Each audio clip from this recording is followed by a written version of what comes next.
Assalamualaikum warahmatullahi wabarakatuh.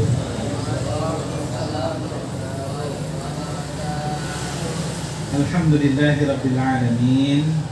Alhamdulillahilladzi bi ni'matihi tatimmus shalihat wa bi fadlihi tatanazzalu khairat darajat wassalawatihi wa taslimiyatihi ala habibina wa syafi'ina wa qiyadatuna wa qudwatuna wa muallimuna Rasulullah Muhammad sallallahu alaihi wasallam wa ala alihi wa sahbihi wa man tabi'ahum bi ihsan ila yaumiddin. Amma ba'd. Allahumma inna nas'aluka 'ilman nafi'an wa rizqan tayyiban wa 'amalan mutaqabbalan. Allahumma inna na'udzubika min ilmi la yanfa' wa min qalbin la yakhsha wa min nafsin la tasba wa min du'a'in la tasma'.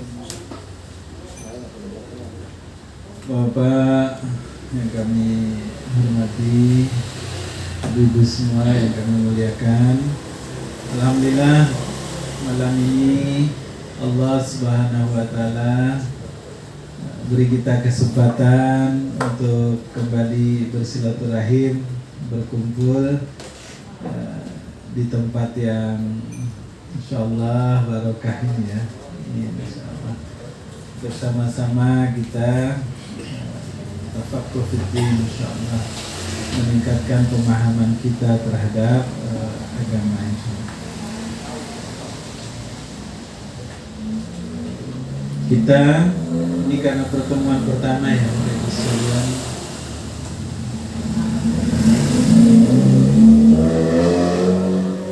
Kita baru saja melewati Ramadan dan Syawal.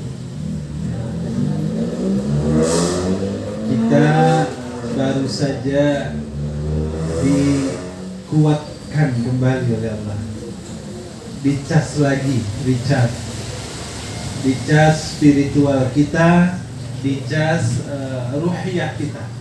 Allah Subhanahu wa taala kuatkan dengan Ramadan dan Syawal kemarin. Dan mudah-mudahan bekasnya masih ada bedanya Pak. Karena di bulan Zulqa'dah ini masih melekat ya, itu terasa pengaruh Ramadan itu. Bulan yang banyak memberi kita pelajaran. Syawal juga begitu. Bagaimana kita harus mendekatkan diri kepada Allah Subhanahu wa taala dengan sedekat-dekatnya, dengan sebaik-baiknya. Dalam Ramadan kita banyak membaca Al-Quran, kita menemukan kisah, kita membaca kehidupan para Nabi Sallallahu Alaihi Wasallam. Ya. Siapa orang yang menang itu? Orang yang bisa mengambil contoh yang baik dari para pewaris, dari para nabi. Siapa orang yang menang itu? Orang yang bisa mengambil contoh yang baik dari para nabi. Kita kadang merasa, Bapak Ibu sekalian, izin pengantar dulu ya Pak ya. Kita kadang merasa selesai Ramadan, selesai bulan Syawal, kita sudah merasa berhasil.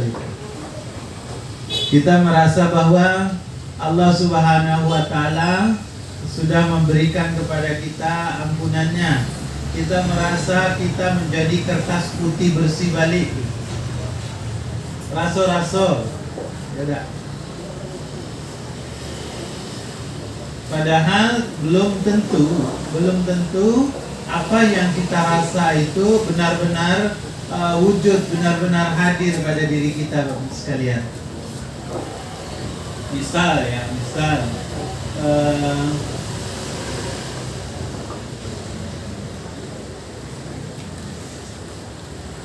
ada hadisnya, ini ulang kali ini ya Bapak sekalian, ulang sekali lagi. Misal, apakah dosa-dosa kita sudah diampuni oleh Allah Subhanahu wa taala lepas Ramadan kemarin gitu. Apalagi dosa kita rasakan banyak gitu. Kita bisa mengambil indikator itu bisa dari hadis Nabi yang pernah insya Allah sama-sama kita pelajari dulu sebelum ini. Kata Nabi, pintu surga itu dibuka hari Senin dan hari Kamis. Iya Pak Ibu ya? Betul lah Pak? Kata Nabi SAW, tuftahu abwabul jannah yawmal isnaini wa yawmal khamis. Allah Subhanahu wa ta'ala buka pintu-pintu surga itu di hari Senin dan di hari Kamis. Yughfaru likulli abdin. Allah Subhanahu wa ta'ala memaafkan kesalahan setiap hamba. La yusyriku billahi syai'a, selama dia tidak mempersekutukan Allah Subhanahu wa ta'ala. Jadi kata Allah, setiap hari Senin, hari Kamis, hamba-hambanya yang tidak mempersekutukan Allah, maka kalau dia punya dosa kecil dan dia beristighfar, Allah ampuni. Allah hapuskan dosa-dosanya. Ramadan kemarin juga begitu kan? Ketemu Syawal juga begitu, apalagi sudah saling memaafkan. Hanya di hadis itu ternyata ada pengecualian. Kata Nabi SAW, yughfaru likulli abdin, Allah maafkan, Allah ampuni seluruh hamba, siapa saja, selama dia menghambakan dirinya kepada Allah. La yusyriku billah, ketika dia tidak mempersekutukan Allah. Illa, kata Nabi SAW, kecuali rajulun bainahu wa baina akhihi sahna'u, kecuali orang yang antara dia dengan saudaranya itu sahna'u, masih ada permusuhan. Bahkan hadis itu ditutup, yuqalu anziru hadaini, dikatakan kepada Nabi Muhammad, diberitahukan kepada Nabi Muhammad, anziru hadaini hatta yastadiha, bahwa Allah menunda pengampunan dosa orang-orang itu hatta yastaliha, sampai dia memperbaiki, menghilangkan permusuhannya. Jadi walaupun kita puasa, Ramadan, Syawal sudah saling memaafkan, gitu ya, ketemu silaturahmi, ya sudah ngomong maaf lahir batin, tapi dalam hati kita tidak ikut. Kawan yang punya salah sama kita rasa ketika dia bilang ya maaf lahir batin, kita jawab iya sama-sama, aku juga minta maaf gitu. Tapi dalam hati kita, Bu, misal ya, tidak akan aku maafkan kalau dosa. Sakian gimana? Aku lupa. Kadang ada di antara kita seperti itu. Ya. Nah kalau ada permusuhan masih kita simpan, kita pelihara sikap seperti itu, maka kata Nabi SAW, anziru hadaini, ditunda pemaafan dosa kita itu. Sampai kapan dosa kita akan dihapuskan? Hatta yastaliha, sampai kita hilangkan permusuhan itu. Ya, jadi kalau awak nyimpan rasa marah, ya, kita menyimpan permusuhan dengan seseorang, itu bisa menyebabkan pengampunan Allah kepada kita itu ditunda. Sampai kapan penundaannya? Sampai kita memperbaiki hubungan dengan dia. Kita malah kadang, aku yang benar Ustaz, dia yang salah. Dia benar lah, dia salah, awak benar. Tapi jangan dipelihara itu. Dia tidak minta maaf ke aku Ustaz. Bukankah kita sudah belajar dalam surah Al-Imran itu ayat 199, surat Al-A'raf 199, bahwa kalau urusan memaafkan itu sifatnya aktif, ya. Khudil ambil sikap pemaaf itu. Artinya apa? Kita duluan, ayo kita ambil, saya maafkan kamu. Kita punya masalah, kita punya perselisihan, kau punya salah sama aku. Tapi kalau tetap terus saya punya dendam, saya punya rasa marah, ini bisa menyebabkan saya tidak dapat ampunan Allah, maka saya ingin beritahu, saya maafkan kamu. Itu namanya khuzil af. Ya. Jadi Bapak Ibu sekalian yang dirahmati Allah, Ramadan ini kadang-kadang banyak kita yang sesudah Ramadan banyak di antara kita yang tanpa sadar kita tertipu. kita merasa alhamdulillah lepas Ramadan dosa kita mudah-mudahan diampuni gitu. Idul Fitri kita kembali menjadi putih suci. Apakah betul begitu? Belum tentu. Belum tentu. Tergantung kita masing-masing. Karena kita kadang merasa sudah menang. Sementara kata Allah Subhanahu wa taala, kemenangan itu ukurannya dalam Al-Qur'an ya Bapak Ibu sekalian, ada 40-an lebih ayat yang bercerita tentang faiz. Minal a'idin wal faizin itu ada hampir 40-an dan seluruh pengertiannya, hampir seluruh pengertiannya ya hanya di 2 atau 3 ayat saja yang memaknai faizin itu bukan masuk surga gitu. Jadi seluruhnya yang lain-lain 40 ayat ketika cerita tentang faizin itu intinya adalah masuk surga. Maka jangan kita terlalu yakin gitu ya Bu ya, bahwa kita sudah berhasil, kita sudah menang, sementara kita masih ada di dunia ini.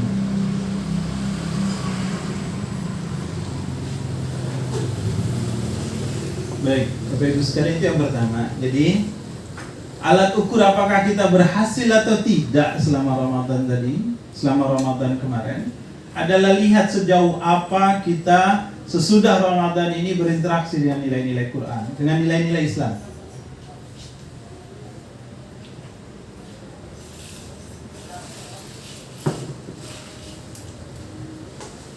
Sholat, ya Pak, untuk bapak-bapak kita kan, sholat laki-laki di masjid, sholatnya berjamaah. Sekarang lihat pasca Ramadan kita sholatnya di masjid apa enggak, jamaah apa enggak, subuh kita di masjid apa enggak, berjamaah apa tidak, ya. Jadi alat ukur ini penting buat kita ya, agar kita jangan terlalu cepat bergembira. Baik Bapak Ibu sekalian, izin pada kesempatan kali ini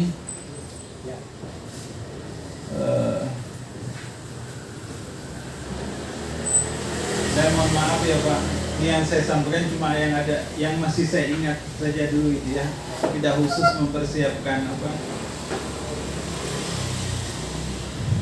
Seminggu ini saya pergi pagi, pulang tadi menjelang maghrib baru sampai Pak, jadi apa ke masjid langsung kemari gitu kan, cuma ganti baju, belum niat nyiapin bahan tidak terkejar ya Bu. Jadi izin saya hanya menyampaikan apa yang ada dalam ingatan saya. Hari ini bulan Zulqa'dah ya Bu. Sekarang kita lihat umat Islam yang diberi Allah kesempatan sudah mulai berangkat ke untuk melaksanakan haji. Dan insya Allah kita doakan semoga mereka bisa maksimal jadi haji-haji yang mabrur lancar. Dan mudah-mudahan kita yang belum ini bisa diberi kesempatan oleh Allah secepatnya juga. Saya ingin mengulang cerita tentang, bukan cerita, kita tadaburi satu surah yang menceritakan bahwa kita dalam kehidupan di dunia ini memang betul-betul perlu perjuangan gitu. Jangan sesudah Ramadan, sesudah Syawal kita lembek lagi ke kesungguhan kita, mujahadah kita di dalam mendekatkan diri kepada Allah itu jauh berkurang, tidak seperti Ramadan gitu. Seolah-olah Tuhan Allah hanya ada di bulan Ramadan. Bulan biasa balik lagi ke titik yang rendah ya. Bisa ngepel ya. Catatan terakhir saya saja ya, Bapak sekalian. Kita bahas, saya ingin mengajak kita mentadaburi surat Al-Balad ya. La uqsimu bihadzal balad fa anta hillum bihadzal balad wa walidin wa ma walad laqad khalaqnal insana fi kabad. Oke. Terus kita coba sampai ayat 6, mudah-mudahan sampai ya.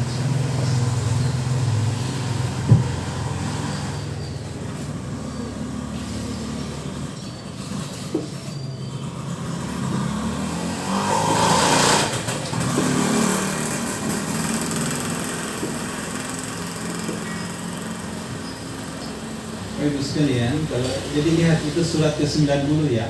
Kita hari ini membahas surat Al-Balad, surat ke-90 dalam Al-Quran. Kalau urutannya dalam Al-Quran surat ke-90. Tapi kalau berdasarkan urutan turunnya, surat Al-Balad ini surat yang ke-35. Dia surat Makkiyah, turunnya di Makkah.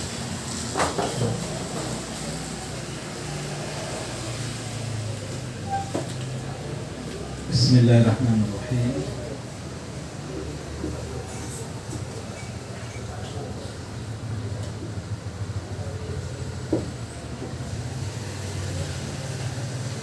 La uqsimu bihadzal balad.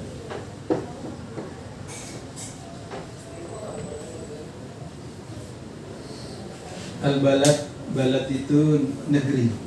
Nah, jadi karena dikasih huruf alif lam di depannya itu menunjukkan kekhususan. Jadi al-balad itu negeri yang khusus. Negeri apa yang dimaksud? Makkah. Ya, maksudnya ini surat yang menceritakan tentang Makkah. Sengaja saya angkat ini untuk mengingatkan kita ini musim haji dan kita harus punya semangat untuk ke sana ya. Mari kita lihat sekarang. Ayat 1, la uqsimu bihadzal balad. Kalau kita lihat di terjemah Al-Quran, maka artinya aku bersumpah dengan negeri ini. Kalau kita lihat di Al-Quran, aku bersumpah dengan negeri ini, kata Allah SWT. Ya. 1, 2, 3, 4. Poin ini yang kita bahas di ayat 1 ya. Jadi yang pertama, kalau lihat bentuk ayat ini, di sini ada huruf lam alif, la gitu ya. La ini bahasa Arab artinya, la itu artinya tidak. Ya. La ini kan la artinya tidak.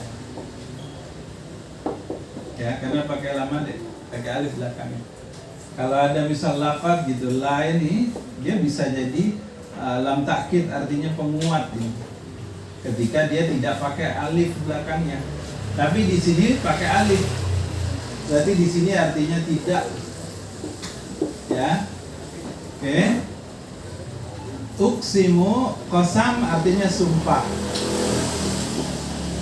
Alif di sini menunjukkan aku. Bihaza dengan ini, al-balad itu negeri. Jadi kalau lihat ayat ini, maka kalau lihat bentuk hurufnya, maka dia berarti tidak aku bersumpah dengan ini negeri. Tidak aku bersumpah dengan ini negeri. Kok ada tidaknya sih di depan? Apa maksudnya tidak aku bersumpah? Ya. Baik, mari kita lihat penjelasan di dalam tafsir.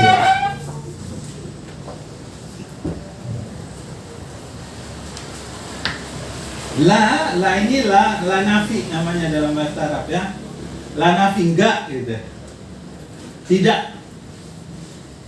Nah, bahasa Arab ini Al-Qur'an itu tidak ada titik, tidak ada koma gitu. Ya, bahasa Arab tidak ada titik, tidak ada koma. Kalau bahasa Indonesia jelas kapan harus berhenti, kapan enggak, itu pakai titik, ada komanya, ada jeda. Nah di sini, jadi Allah itu bilang begini. Jadi ini kalimat sumpah ya. Allah bilang tidak. Ya, dalam banyak tafsir yang penjelasannya, la ini menunjukkan la nafi, la menolak, la menidakkan. Artinya apa? Tidak. Aku bersumpah dengan negeri ini, gitu kata Allah SWT. Apa maksud tidak di sini? Allah sedang menolak perkataan orang-orang kafir Quraisy di Mekah. Kenapa? Karena orang-orang kafir Quraisy itu mereka Nabi sekian tahun berdakwah tetap nggak percaya sama Nabi, nggak mau ikut Nabi,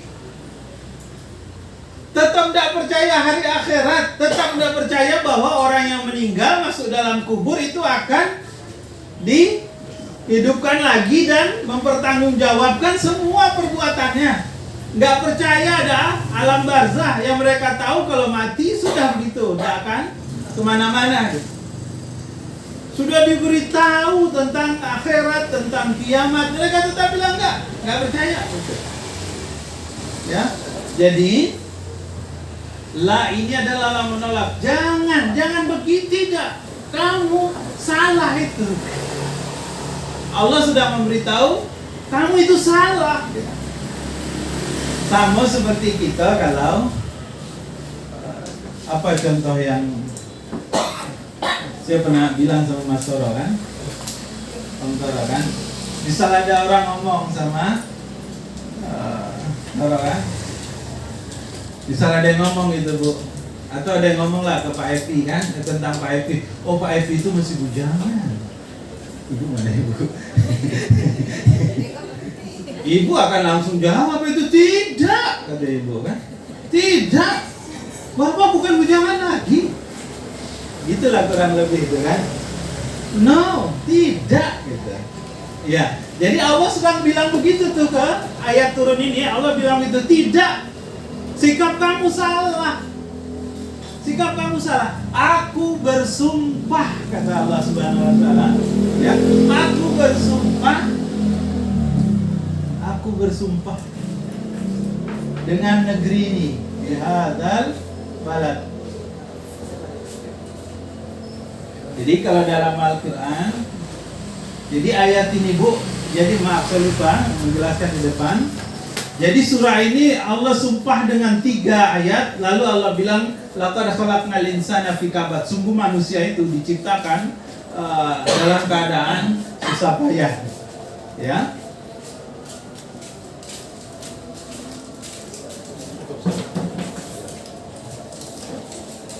Qasam, uksimu ini dari kata qasam gitu ya Bu. Qasam ini bahasa Arab artinya sumpah. Ya. Bahasa Arab itu kalau untuk sumpah ada qasam, ada halafa. Ini artinya sama, sumpah. Tapi kalau Al-Quran sebut, kalau sumpah orang munafik, Allah pakai kata halafa, yuhlifu. Kenapa? Oh, dia bersumpah tapi ada unsur kebohongan di situ. Tapi kalau sumpah untuk orang-orang yang benar beriman, maka Allah pakai kata qasam, ya. Jadi kalau ada kata qasam ini menunjukkan sumpah yang memang benar. Kalau kata halafa ini sumpah yang ada niat untuk bohong di dalamnya. Nah, Allah pakai kata qasam. Kata qasam Allah bersumpah, ya. Ini ada 8 tempat di dalam Al-Quran, ya. Nah, jadi Allah bersumpah pakai kata qasam. Tidak, mereka salah. Aku bersumpah bihadza, dengan al-balad, dengan negeri ini. Ya.